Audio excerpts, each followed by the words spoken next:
මේ හදන්න යන්නේ ජපන් කෑම. ලංකාවේ අලුත් අවුරුද්දට කිරිබත් වලට හිමි වෙන වැදගත් තැන වගේම ජපානයේ අලුත් අවුරුද්දට ජපන් ජාතිකයන්ට නැතුවම බැරි කෑමක් තමයි කයිසෙන් මකී කියන්නේ.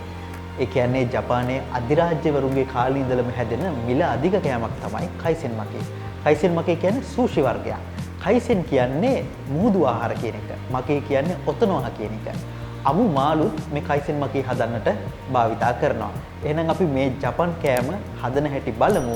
මේ කෑම හදන හැටි අපිට කියලා දෙන්නේ ශිකිසෙන් ජපන් ආහාර ආපන ශාලාවේ කලමනාකරණ අධ්‍යක්ෂිකා නයනා පෙරේරා මහත්මිය.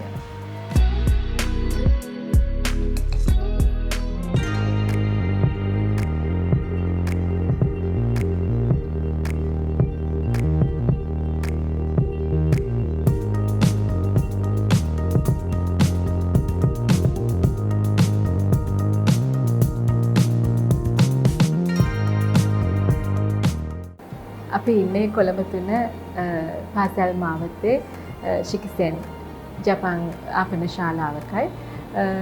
අපි අපේ ශිකිසෙන් ආපන ශාලාවේ මේ ශිකිසෙන් කියන නමේ තේරුමක් තියෙනවා. ඒකේ තේරුම තමයි ශිකි කියන්නේ ඍතු 4, සෙන් කියන්නේ උල්පත. ශිකිසෙන් කියලා කිව්වහම ඍතු 4කම තියෙන උල්පත. ඒ කියන්නේ කවදාවත් නොසිදෙන ස්ථානයක් මෙතන. අපි අවුරුදු 35කට අධික කාලයක් ජපානයේ ජීවත් වෙනවා. ඊට පස්සේ අපි කල්පනා කරා ඇයි අපි ජපන් කෑම ශ්‍රී ලාංකිකයින්ට අඳුරලා දෙන්නේ නැත්තේ කියලා. මේ කයිසෙන් මකියකට භාවිතා කරන්නේ අමු මාළු වර්ග 3ක් භාවිතා කරනවා. සුදු බත් පාවිච්චි කරනවා. සුදු බත් එකයි. ඊට පස්සේ මේක ඔතන්න ඕනි සුෂි රෝල් එකක් හින්දා ඒකට අපි පාවිච්චි කරනවා මුහුදු පැලෑටි වලින් හදාගත්ත නොරි ෂීට් එකක්. ඒකේ තමයි සුෂි රෝල් එක ඔතන්නේ.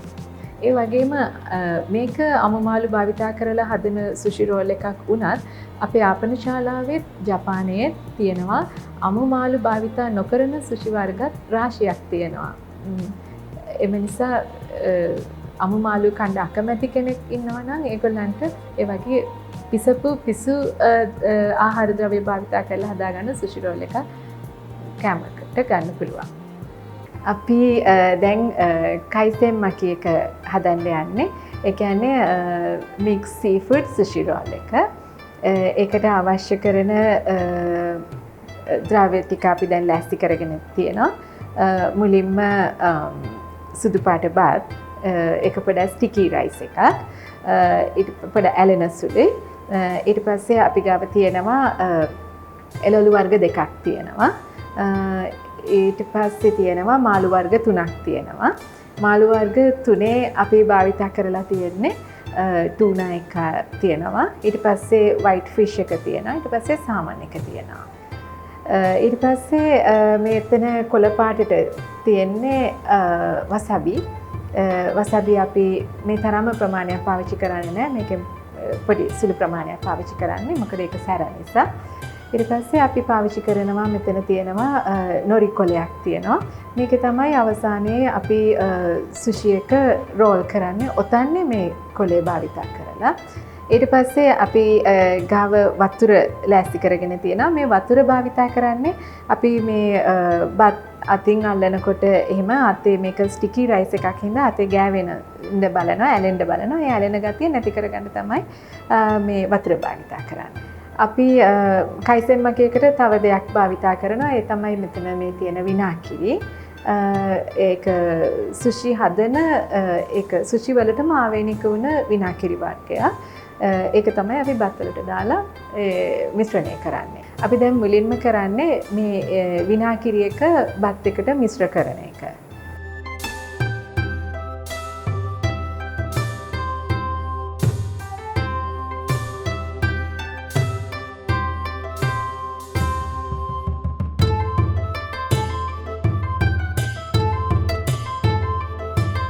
අපි සාමාන්‍යයෙන් බත් එක රස්නෙන් භාවිතයට ගන්න හින්දා මේ විදිහට පවන් සලලා මේ බත් එක සිසිල් කරනවා. මේක ජපානයේ සම්ප්‍රදායික ක්‍රමයක්.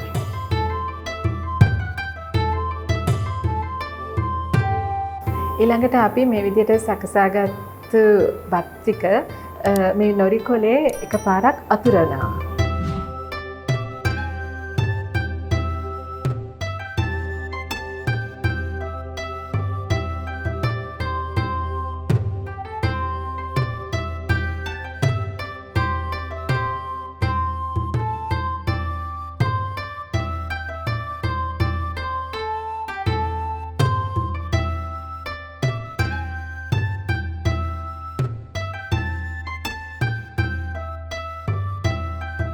මිස් කිව්වා වගේ ඊට පස්සේ වසබි ටිකක් අරගෙන මේ බත් තලපය උඩින් ඉරක් ආකාරයට ගා ගන්නවා.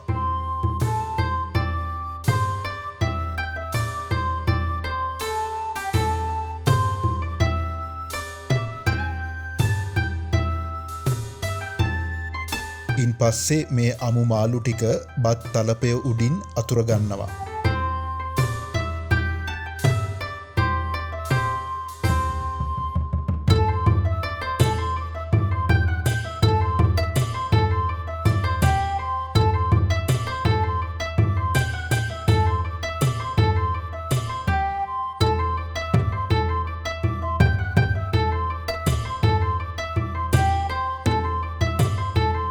පිපිඤ්ඤ සහ සලාද ටික මේ ආකාරයට අමු මාළු උඩින් තියාගන්නවා.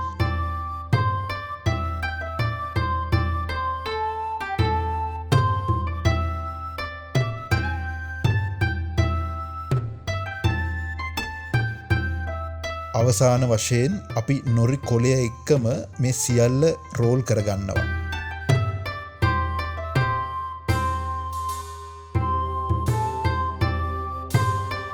මේ උණ බට වලින් හදාපු මැට් එක නිසා මේ රෝල් කිරීම පහසු වෙනවා.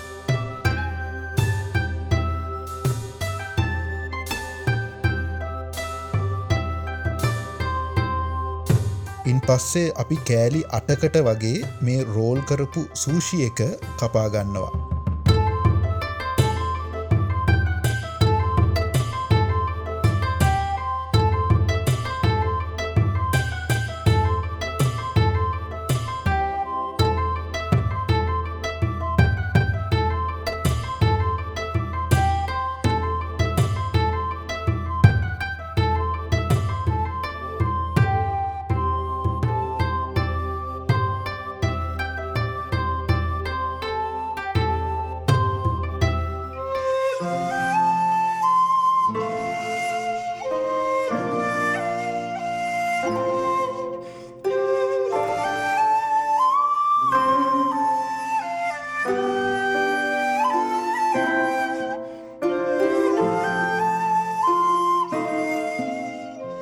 අපි දැන් පිළියෙල කරගත්ත අපේ කයිසෙන් මකි එක රස බලමු. මුලින්ම මගේ ගාව තියෙනවා shoyu, ඒ කියන්නේ සෝයා සෝස්. ඒකට අපි මෙතන තියෙනවා wasabi. wasabi එකෙන් ස්වල්පයක් අරගෙන shoyu එකට සෝයා සෝස් එකට අපි එක මිශ්‍ර කරගන්නවා මේ විදිහට. ඊට පස්සේ අපි මේ විදිහට කයිසෙන් මකි එක කැල්ලක් මේ විදිහට අරගන්නවා.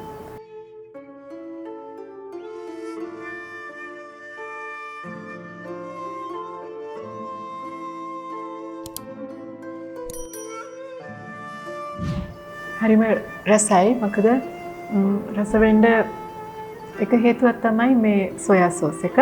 අනිත් හේතුව තමයි පොඩි සරගතියක් එනවා wasabi එකෙන්. ඒ දෙක තමයි හොඳට ගැලපෙන්නේ කයිසෙන් මකි කෑමට ගන්නකොට. 今日私たちShikisen ColomboがKaizen Makiの作り方をお教えしました。අද අපි Shikisen Colombo අද අපි ඔබට ඉදිරිපත් කළේ Kaizen Maki, ඒ කියන්නේ mix seafood sushi roll එක හදන විදියයි. ඊළඟ සැරේ තව රසවත් ජපන් කෑම වට්ටෝරුවක් සමග අපි ඔබව නැවත හමු වෙන්න බලාපොරොත්තු වෙනවා. ඔබ සැමට ස්තුතියි. Subscribe now and press the bell icon. Never miss an update.